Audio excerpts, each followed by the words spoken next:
धुळे जिल्हा विधी सेवा प्राधिकरण सचिव प्रवीण कुलकर्णी यांच्या अध्यक्षतेखाली नेर येथे कायदेविषयक साक्षरता शिबिर यशस्वी। धुळे तालुक्यातील नेर येथील सावतामाळी मंदिरात धुळ्याचे SSB आणि विधी महाविद्यालय आणि जिल्हा विधी सेवा प्राधिकरण यांच्या संयुक्त विद्यमाने एका कायदेविषयक जनजागृती शिबिराचे यशस्वी आयोजन करण्यात आले होते।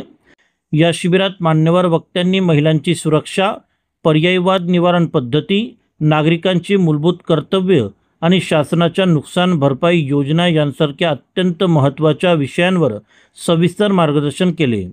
जिल्हा विधी सेवा प्राधिकरणाचे सचिव माननीय श्री प्रवीण N कुलकर्णी यांनी अध्यक्ष म्हणून नागरिकांना शासकीय योजनांचा सक्रिय लाभ घेण्याचे आवाहन केले। या कार्यक्रमाचे विशेष आकर्षण ठरले ते विधी महाविद्यालयाच्या विद्यार्थ्यांनी सादर केलेले बालविवाह या सामाजिक समस्येवरील प्रभावी पथनाट्य।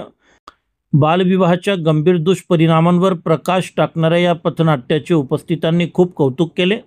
यावेळी अनेक पदाधिकारी, ग्रामस्थ मोठ्या संख्येने उपस्थित होते।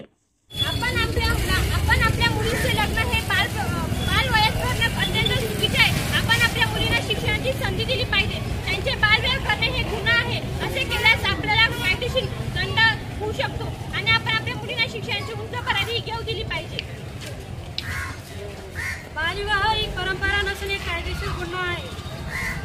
लक्षात ठेवा, मुलीचं लग्न हे 18 वर्ष पूर्ण झाल्यावर आणि मुलांचं लग्न 21 वर्ष पूर्ण झाल्यावरच केले पाहिजे। मान्य हा व्यक्ती हा समाजशील प्राणी असून रूढी आणि परंपरा यांसारख्या गोष्टींना बळी पडतो। मात्र आधुनिक काळानुसार स्वतःमध्ये बदल करणे हे अत्यंत गरजेचे आहे। बंद करा, बंद करा, बालविवाह बंद करा, बंद करा, बंद करा, बालविवाह बंद करा, मुलीचे भविष्य उज्ज्वल करा, मुलीचे भविष्य उज्ज्वल करा।